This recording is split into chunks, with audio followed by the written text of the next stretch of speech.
on that day in January of 1945 when the Germans attacked the front left flank of the 7th Infantry Regiment. January 24th, 1945. A 25-year-old intelligence officer, wounded and recently back from the hospital, faces 600 German infantry and 6 Tiger tanks advancing just yards from his position in freezing snow.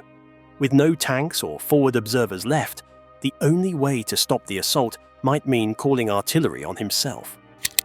And with no regard for his own life, he volunteered to direct artillery fire on the enemy. What does it take to risk everything, not just your life but the lives of those around you, to hold the line? This is the story of one man's impossible stand, a battle fought with courage, cold steel, and the unyielding resolve to protect his comrades at any cost. Today we pay tribute to Lieutenant Garland Merle Connor. Facing an unstoppable assault. The morning of January 24th, 1945, dawned bitterly cold with temperatures hovering 10 degrees below zero.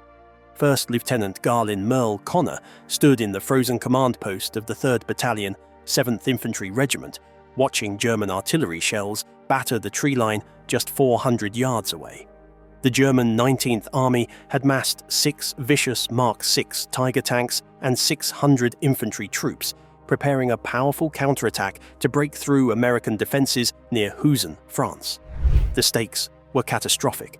If the Tigers broke through, they would roll over the foxholes defended by Connor's battalion, scattering soldiers and threatening a deadly collapse along the front.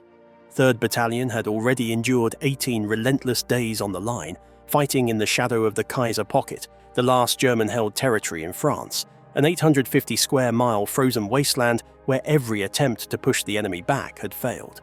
The French First Army had suffered thousands of losses trying to dislodge the Germans, and the German forces were desperate to hold their ground.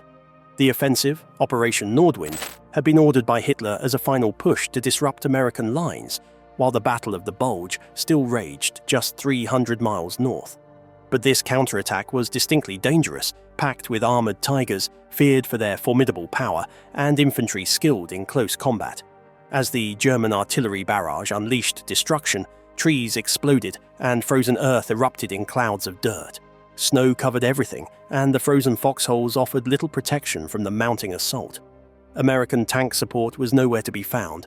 No tanks in position, no tank destroyers, and the only weapon capable of halting 6 enemy Tigers was artillery fire. However, to coordinate artillery effectively, a forward observer was critical, someone able to see the advancing enemy and call in precise fire. Unfortunately, the forward observation post had been smashed by the barrage. Observers were dead or wounded, and visibility from the command post was blocked by trees. Without a forward observer, the battalion faced imminent destruction. The Germans were closing in fast through the woods on the left flank, and the battalion commander understood the grave risk. 600 seasoned infantrymen, supported by 6 unstoppable Tiger tanks, could easily roll right through the American lines unchallenged. The battalion could be overrun in minutes, sending hundreds of soldiers into retreat and causing a devastating domino effect across the 6th Army Group's front. The situation was urgent, desperate. Someone had to step forward to stop this unstoppable force. Connor, a 25-year-old intelligence officer, was not the typical battlefield hero. A Kentucky tobacco farmer, barely 5 feet 6 and weighing just 120 pounds, he had never finished high school and had grown up far from any city. Yet he was a decorated veteran, wounded 7 times in 4 years of brutal combat across 10 major campaigns. Intelligence officers typically stayed behind the lines, gathering data and interrogating prisoners, but Connor had a reputation for charging into battle when his comrades needed him most. His 4 silver stars testified to his courage under fire. As the German engines rumbled closer and the infantry moved through the tree line, those in the command post faced a crushing dilemma. How could they stop this assault without tanks or observers? Every passing moment brought the enemy nearer to crushing 3rd Battalion's defenses. The entire front was at stake, and failure meant death and chaos. In this crucible of war, decisions had to be made that challenged every instinct for survival. Someone would have to expose themselves to near certain death to give their comrades a fighting chance. Confronted with impossible odds, Connor made a choice that risked everything to protect everyone else. Connor's courageous decision, Connor realized that to save the battalion, someone needed to run forward across 400 yards of open ground under enemy artillery fire and establish a forward observation post ahead of the attack. This post would provide the critical eyes necessary to adjust artillery strikes on the advancing German forces. Without it, the Americans would be blind, and the Tigers would roll unabated into their foxholes. Knowing the danger, Connor picked up a telephone, unspooled 400 yards of wire, and silently informed the battalion commander of his plan. The German artillery barrage had momentarily ceased, but Connor knew that it would resume as soon as the infantry moved closer. With cold snow crunching underfoot and his boots breaking the crust of frozen earth, he plunged out into the open. Enemy guns reopened fire almost immediately, shells exploding dangerously near him, tracking his progress. Trees shattered around him, fragments of wood and metal falling like deadly rain. Yet he pressed on without hesitation, vaulting over fallen trunks, ignoring the searing pain and the deafening blasts. Every step was a test of will. The shells were calibrated to bracket him, bursting alternately 40 yards to one side, then 30 to the other. Corridors of death opened and closed as the Germans adjusted their aim, trying to stop this lone American advancing toward their assault.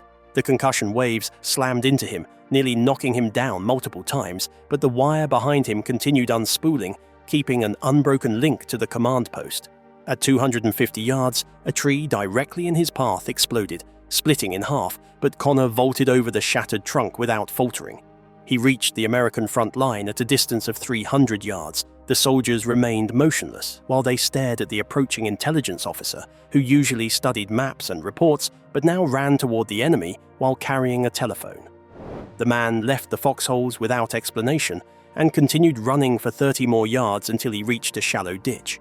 He used the 18-inch deep ditch for snow protection, which helped him maintain lower visibility while observing German positions.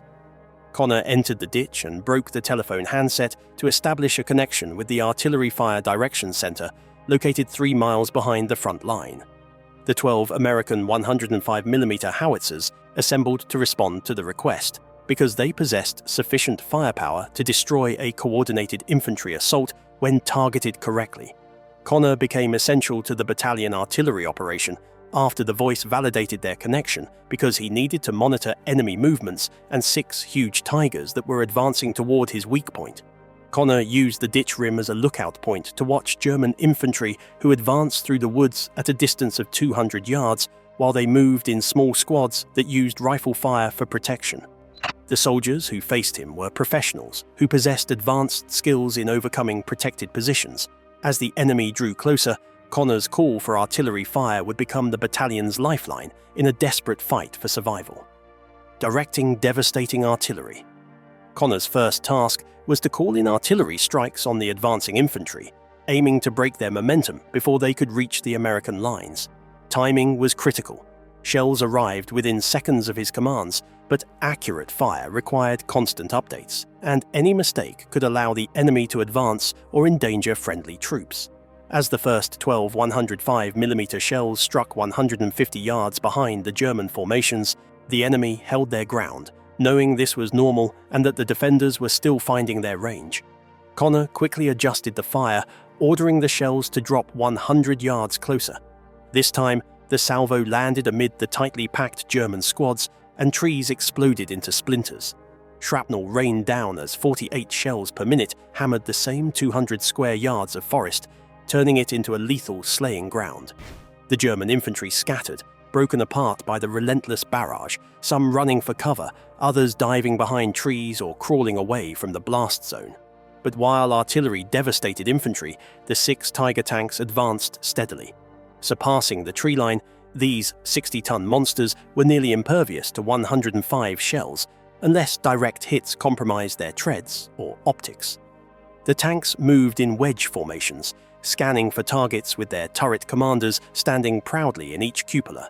Their 88mm guns rang out, obliterating American foxholes ahead, slaying soldiers and breaking defensive lines with terrifying efficiency. Connor shifted fire onto the tanks because he understood that artillery weapons could not effectively combat those heavily armored tanks.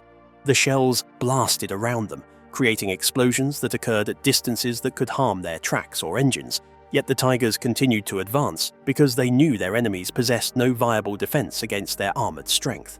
The right track of one tank broke when the shells landed close to it, which forced the tank to turn off its path. Yet the tank remained a threat because its weapons system operated correctly.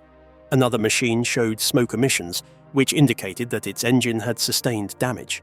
The tanks had detected Connor's muzzle flashes and the telephone wire that followed his movements. The enemy team understood that someone was directing the artillery strikes while they moved closer to locate him. Connor needed to stay hidden because he used only 18 inches of protection, which would lead to his immediate death if enemies discovered him.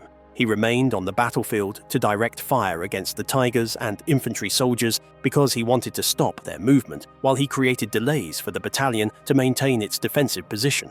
Connor directed artillery attacks against the tanks to destroy their tracks and vision ports, which resulted in the gradual loss of operational capacity for multiple Tigers. The crew of one tank abandoned their vehicle after it lost both tracks because they had to escape from American fire. 3 operational Tigers remained in the field, although they had suffered damage, while German soldiers attempted to move within 50 yards of Connor's location to execute a telephone wire interception that would disrupt artillery operations. With artillery raining destruction under Connor's watchful eye, the tide of the battle held firm, even as the enemy closed in dangerously close, calling fire on his own position.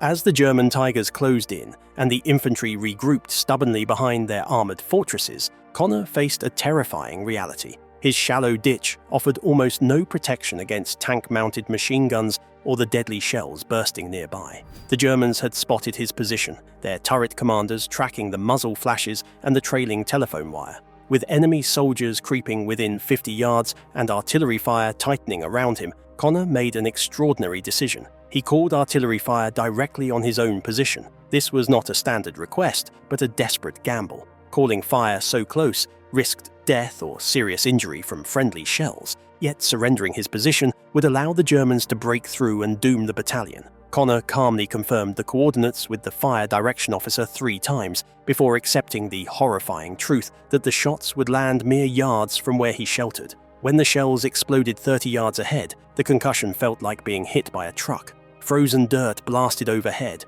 shrapnel sliced through the air, and the roar eclipsed everything else. Undeterred, Connor kept the handset pressed to his ear, directing shell after shell within 20 yards of his ditch. The heat of the explosions seared his face, and fragments rained so near they tore into the frozen earth beside his hands. Standing would have meant certain death, yet lying low, he maintained a deadly barrage that forced the Tigers to halt and button up inside their armored shells. Even these towering monsters would not risk exposure to such devastating close-range fire. But the infantry was relentless. Using the Tigers as moving cover, around 200 soldiers reformed in company strength and pushed forward beneath the hail of shells. Connor methodically adjusted his fire, dropping explosions back and forth across the advancing troops and the tree line behind them. His barrage became a wall of destruction, ripping apart German formations, scattering troops, and turning the snowy forest into a maelstrom of death and chaos. One Tiger tank suffered a crippling blow to its turret ring, losing its ability to traverse the cannon and rendering it combat ineffective. Another lost a second track and was stranded, forcing the crew to abandon the vehicle under fire. Though 3 Tigers remained mobile, they faced continual damage and disarray. Meanwhile, German infantry crawled closer, attempting to cut the telephone wire that enabled Connor's lethal control. Without that connection, the artillery would falter, and the enemy would have a chance to break the line. For over an hour, Connor lay in that shallow ditch, numb from cold and deafened by the relentless blasts pounding around him. His hands and feet felt frozen, his body battered by concussion waves as German shells and counter-battery fire zeroed in on his position. Yet he did not flinch or flee. When a private joined him, wounded but steadfast, the 2 men together continued calling coordinates, watching enemy movements, and directing death from the frozen earth. The relentless fight would soon reach a crucial turning point as the German armored assault faltered under Connor's unyielding artillery barrage.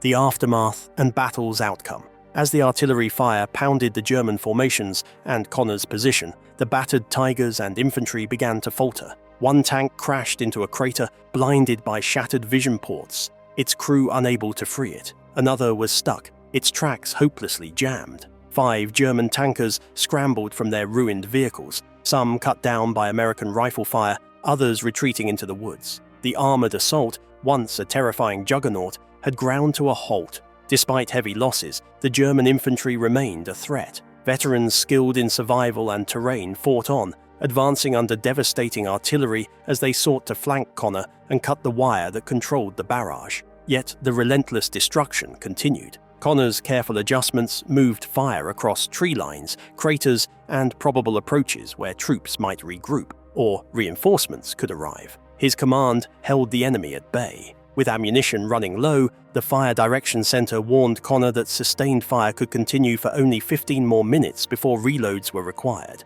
The pressure did not diminish. Connor's assistant, a wounded private who crawled to his side with extra wire and handset, kept watch, calling out enemy movements despite a severe leg wound. Together, they maintained the lifeline of the battalion's artillery defense. The Germans launched one last desperate attempt. An 8-man squad charging across open ground was met with immediate, deadly barrages. Explosions tore the attackers apart and ended any hope of breaking through. The enemy began to retreat, dragging their dead and wounded, leaving behind a landscape scarred by shell craters and shattered forests. The battalion had survived an assault that had threatened to wipe it out. Connor remained in position for more than 3 hours, watching the shattered German formations disintegrate and ensuring no rally or follow-up attack could form. When the guns finally went silent, replaced only by the howling wind and distant cries of the wounded, Connor's knees barely held him as he struggled to his feet. Supporting the wounded private, he began a slow,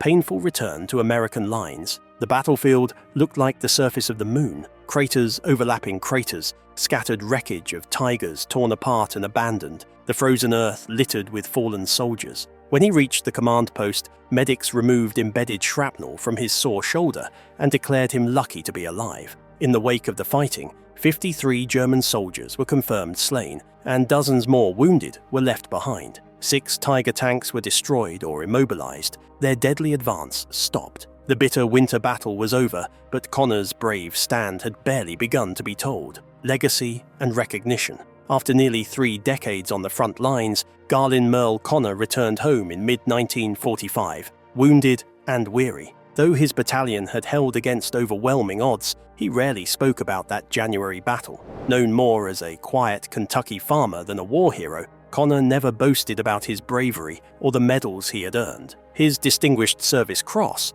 4 Silver Stars, and other honors were tucked away in a cardboard box. For Connor, the war and its memories were things to leave behind, not celebrate. The post-war period brought its own difficulties. He began a new life on a farm located close to Albany, Kentucky, which he operated while he participated in activities with other veterans. He assisted other soldiers in understanding their benefits while he provided them with silent assistance, which he considered his basic duty. However, people who learned his life story grew to understand his exceptional bravery. Richard Chilton discovered details about Connor's military heroism when he was conducting family research. Their meeting inspired a long campaign to secure proper recognition for Connor's heroism. The procedure encountered delays because of administrative challenges, despite receiving substantial backing. Pauline Connor maintained the campaign after her husband, Connor, passed away in 1998 because she wanted to keep his military dedication in public memory.